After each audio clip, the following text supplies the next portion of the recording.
After World War I, young brothers and sisters, after World War I, what do you think it was about? It was the last of the empire of Islam. And the empire of Islam united the Muslims. But unfortunately, the Muslims in positions began to become materialistic. They loved the positions, they loved the luxury, the money, the wealth. And this was our weakness. So we divided. And in our weakness, right at that time, they came in and they destroyed us so easily. One of the ways they destroyed us was that they made the Turks, the Turkish people who are the Ottoman Empire, and the Arabs turn against each other. One of the stories says that they went to the Arabs in their lands and they said to them, how can you let Turkish people, foreigners, govern you and they take over the Khilafah when you are the Arabs and Muhammad sallallahu alaihi wasallam, your prophet is an Arab and the Quran is Arabic? Aren't you ashamed of yourselves? They bought it. They took it. And what happened was, in one instant, the Arabs chased and had a fight with the Turks, and some of them cornered them at the Kaaba in the Haram, and Turkish people were holding on to the reins, the ropes of the Kaaba, saying, we seek refuge by Allah, and they chopped their arms off, these people who were turned away from Islam, which created a warfare and a grudge and a nationalistic grudge between the Turks and the Arabs until today, except for the religious ones, inshallah.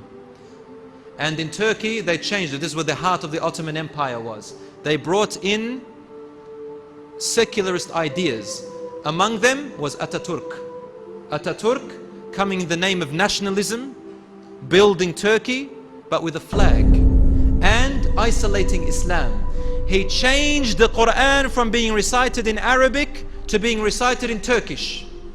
And the Quran was placed in the museum in glass where people looked at it.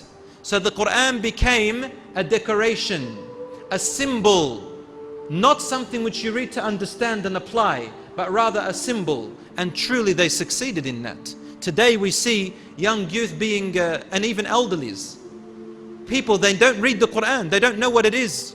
You know what they do? They bring the Quran and they place it in their car, and it's this small.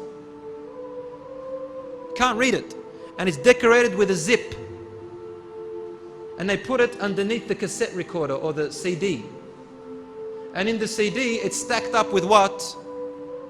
Jay-Z and Rihanna and people like Abomination Gaga, Lady Gaga, Gugu, all those other, walayadu billah, I don't even want to mention their names, and we're in the masjid, subhanallah. These people are an abomination, and they're playing it, and the Quran is down there. And I ask them, why do you have the Quran in your car? This is a good thing. And they say, oh, this is protection. Protection? Did Allah send down the Quran on paper or in words? And did Allah say, Inna anzalnahu Qur'anan Arabiyan? We have sent this Quran down Arabic so that you can just hang it up and place it in your cars? No. لَعَلَّكُمْ تَعْقِلُونَ, so that you may understand. So the Quran is for us to understand and apply. So this secularism came in. They changed the adhan from Arabic to Turkish. And Muhammad became Mehmet, and Ahmad became Ahmed.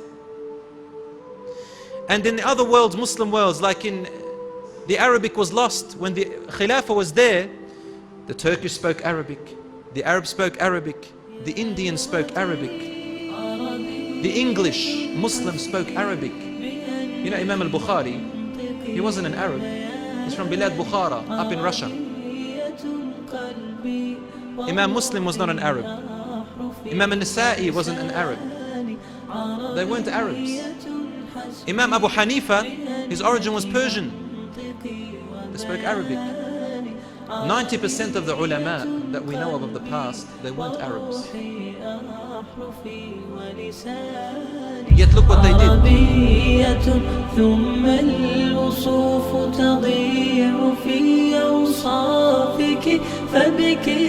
سبح الشهر يشدو أعذار